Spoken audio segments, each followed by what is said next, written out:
조금만 경험치가 있다 그러면 이런 집을 뜯어봤을 때는 안에 무수히 많은 문제점이 있고, 이런 공사는 뭐 B를 하기 위해서는 무조건 H를 해야 된다든지 이런 연결되는 공사도 많이 있는데, 그냥 일단은 계약을 하고 공사 중간중간에 계속 추가해서 이윤을 남기는 이런 경우가 참 많이 있는 것 같습니다. 영상이 도움이 되셨다 그러시면 구독과 좋아요 부탁드리겠습니다. 안녕하십니까, 집주인은리 박사입니다. 이번 영상에서는 노후주택을 보수하는 계획을 잡으실 때 비용은 어떻게 책정을 하고 계획은 어떻게 해야 되는지 좀 설명을 드리려고 합니다. 주택의 보수나 누수나 이런 관련해서 많이 상담도 하고 현장을 방문해서 상의도 드리고 이렇게 하는데, 이렇게 하다 보니까 신축하고 달리 계획을 잡으실 때 어려움을 상당히 많이 느끼는 것 같았습니다. 예를 들어서 신축 같은 경우에는 주택은 평당 얼마 이렇게 예산을 잡고 가시는데, 주택의 리모델링은 어느 정도 금액을 잡고 가야 하는가도 조금 불분명하고 공사의 범위도 특정할 수 없기 때문에 어려움을 많이 겪는 것 같았습니다. 그래서 이런 부분을 조금 더 설명을 드렸으면 하는데, 제가 이 방법이 괜찮은지 제 나름대로 고민은 했지만 한번 좀 설명을 드려보도록 하겠습니다. 제가 대략 한 70회 땅에 30평 정도의 주택이 있는 거고, 이거를 비교 대상으로 제가 똑같이 아파트인데 30평 아파트라고 가정을 해보겠습니다. 그러면 어떻게 접근하시는 게 좋냐 그러면, 막연히 주택을 예산을 5천만원, 6천만원 이래 잡아가는 게 쉽지는 않습니다. 그래서 아파트를 예를 들면 우리가 아파트 30평 올 리모델링을 한다고 가정을 하면, 그래도 주변에 들어보면 리모델링은 했는데 총 공사 비용이 얼마 들었다 이런 거는 좀 주변에서 많이 들을 수 있지 않습니까? 그리고 또 기본적으로 조금 아시는 정보들이 많이 있고, 그래서 그걸 좀 비교해 보겠습니다.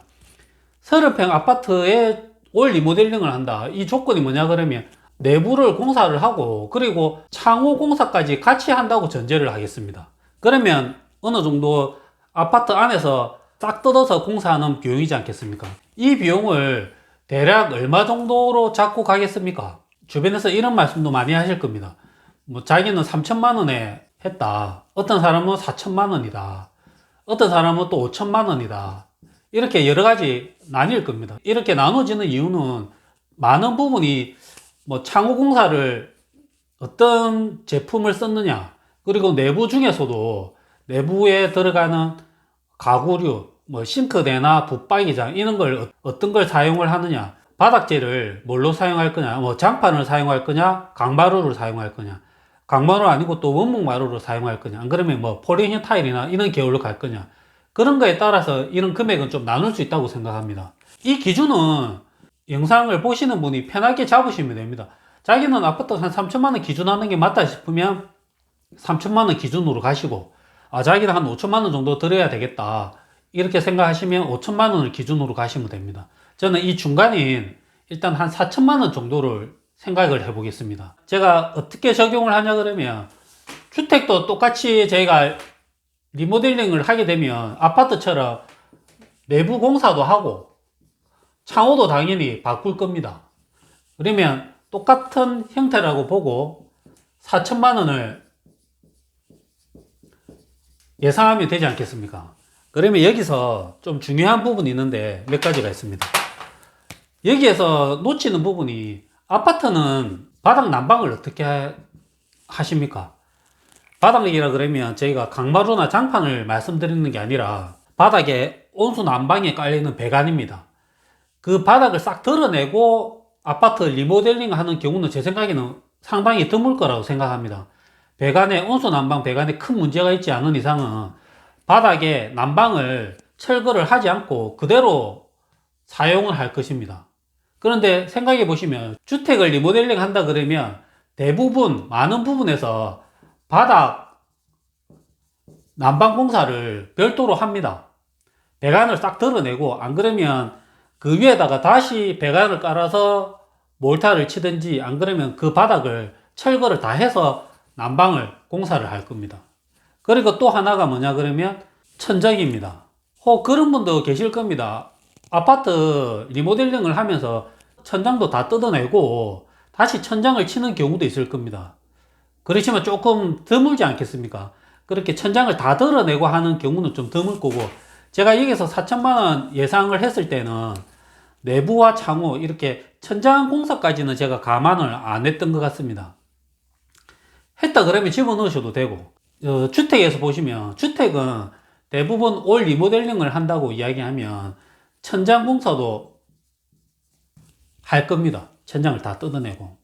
여기서 가장 중요한 부분이 있는데, 구조 변경. 뭐 거창하게 구조 변경인데, 그냥 어떤 내용이냐 그러면 방의 위치를 옮긴다든지 화장실을 옆으로 옮기고 방의 크기를 줄이거나, 아파트에서 그런 행위를 합니까?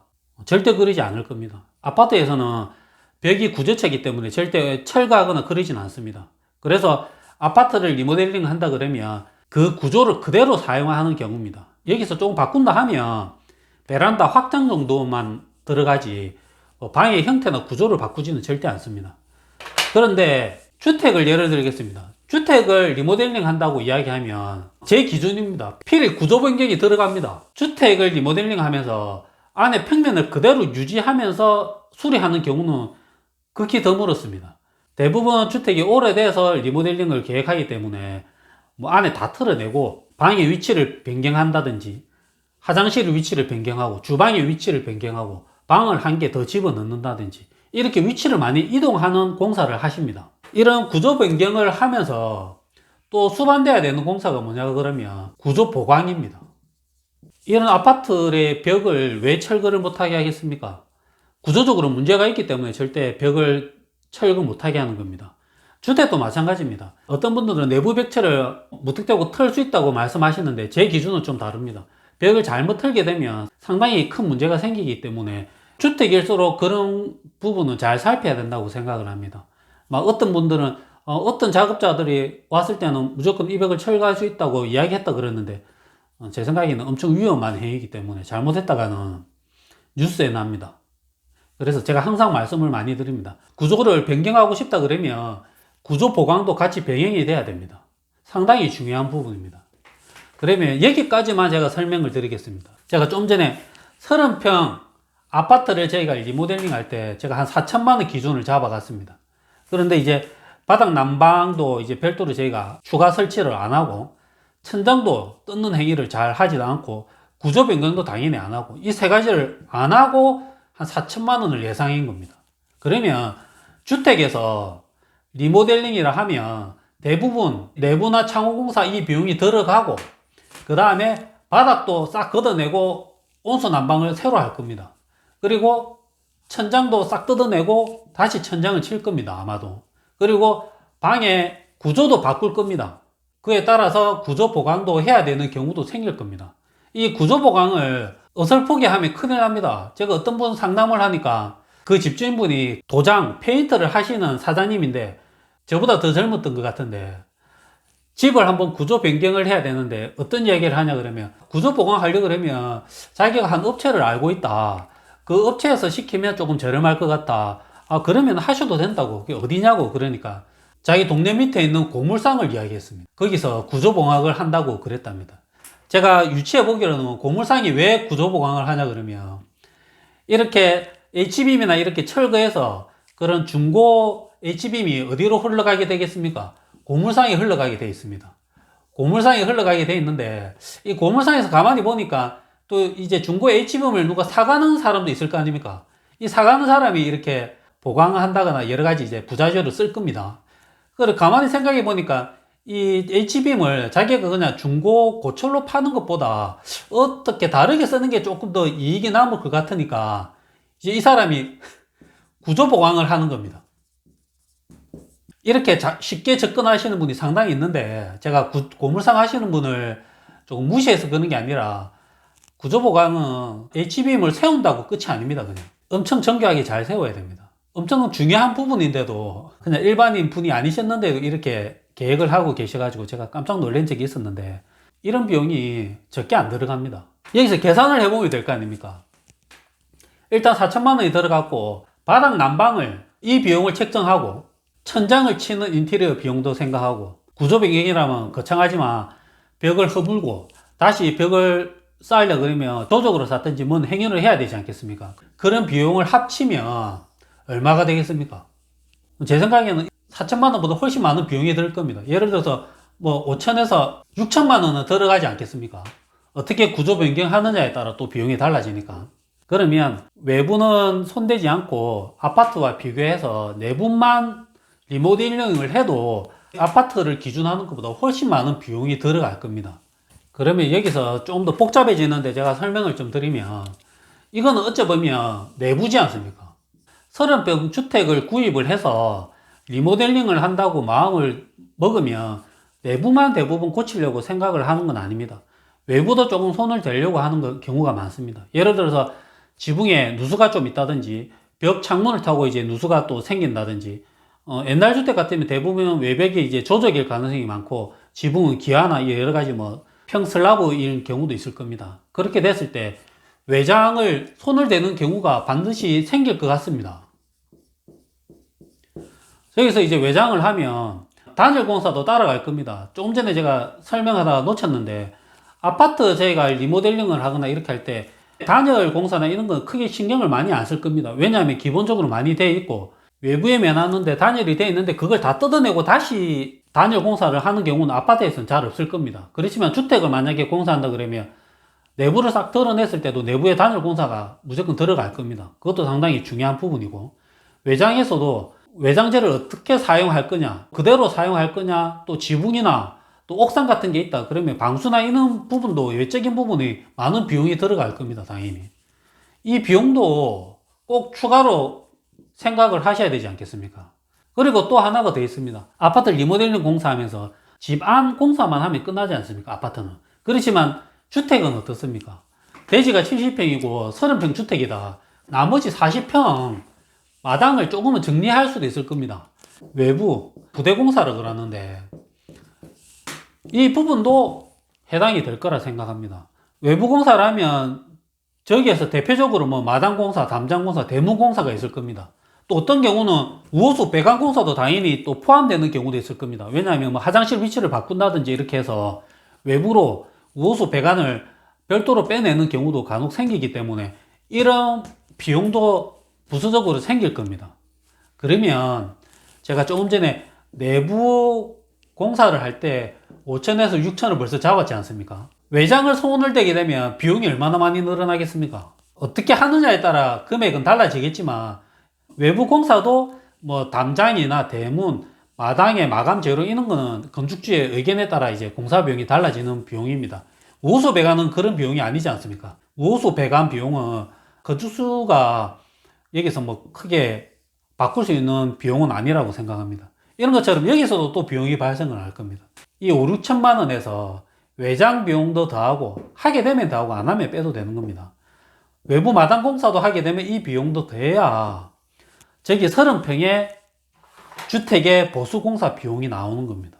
제가 이런 식으로 정리를 하면 그러면 뭐 거의 짓는 비용 비슷하게 나오는 거 아니냐? 맞습니다. 거의 짓는 비용 비슷하게 나올 수도 있습니다.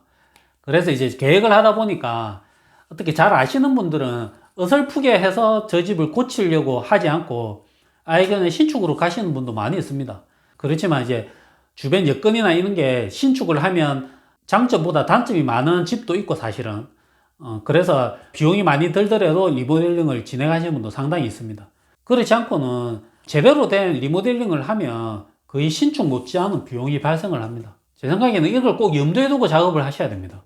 많은 분들이 30평 아파트 리모델링 하니까 한 3, 4천 드니까 뭐 주택 30평 정도 리모델링 하면 한 3, 4천 드는 거 아니냐 이렇게 접근을 하십니다. 아파트 리모델링 하는 거하고 똑같이만 하면 똑같이 이 돈이 들 겁니다. 제가 말씀드린 대로 주택을 리모델링 하면서 이 부분만 하시는 분은 제 생각에는 거의 없을 겁니다. 손을 대게 되면 다 이런 부분은 손을 대게 되어 있습니다.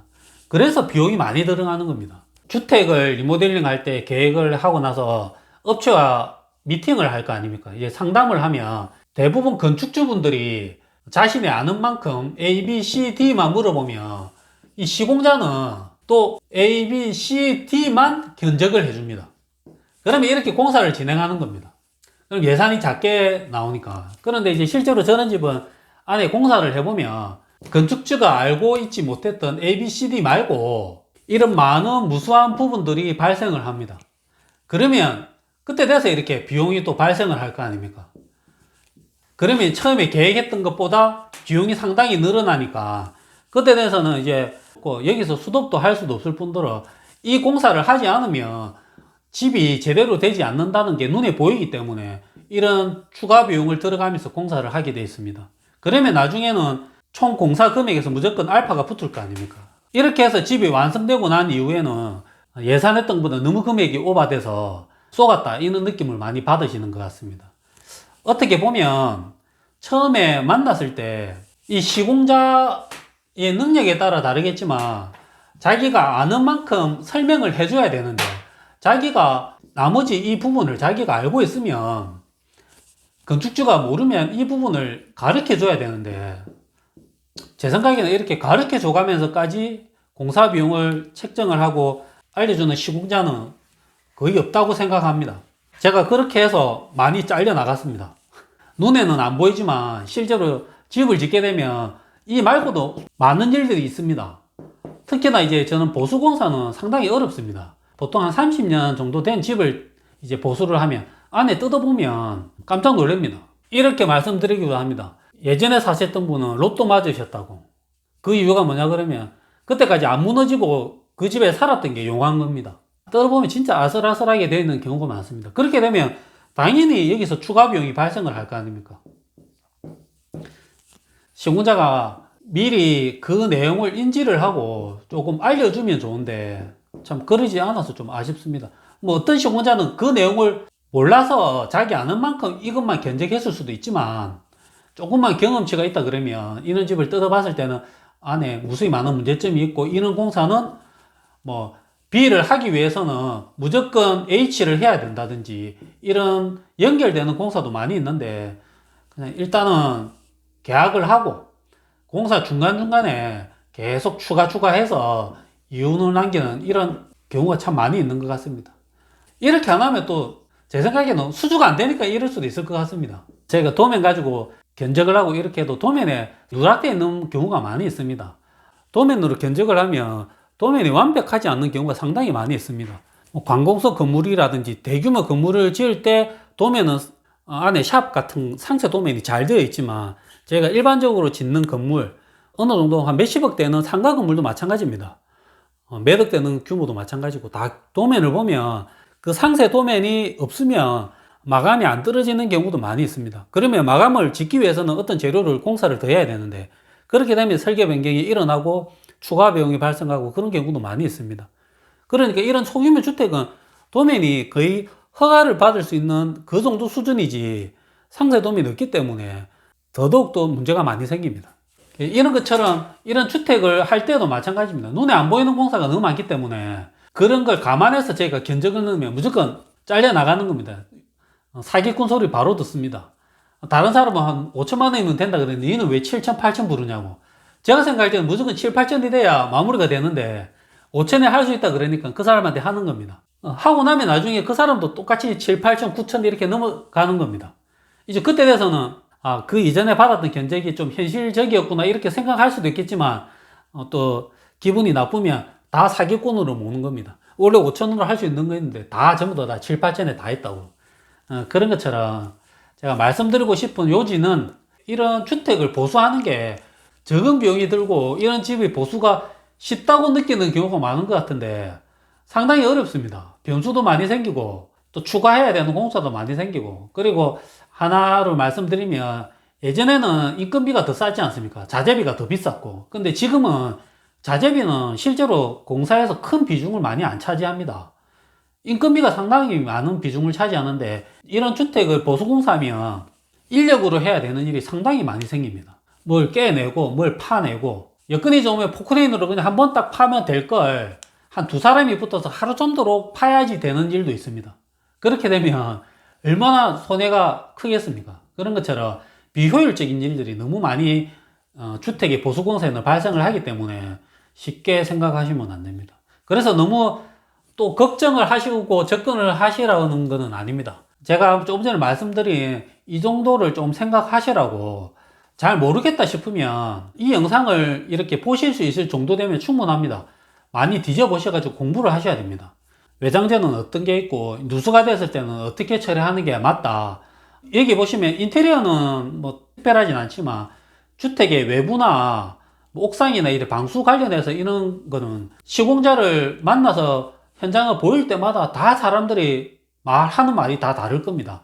A라는 시공자는 A라는 방법으로 외장을 해야 된다 그러고 누수도 잡아야 된다 그러고, B라는 또 시공자는 B라는 방법으로 외장도 하고 누수를 잡아야 된다 그러고, C라는 사람을 불러도 자기는 C를 고집할 겁니다. 그러면 건축주 입장에서는 어느 걸 선택해야 될지 잘 모르지 않습니까? 이럴 때는 제 생각에는 공부밖에 답이 없습니다. 누굴 믿고 가겠습니까? 자기가 어느 정도 기준을 잡고 가야 됩니다. A가 이야기하는 A 공법이 맞을 건지, 아니면 B가 맞을 건지, C가 맞을 건지, 안 그러면 A와 B를 합쳐야 되는 건지, 이런 거는 어느 정도 건축주가 조금 판단해야 된다고 생각합니다.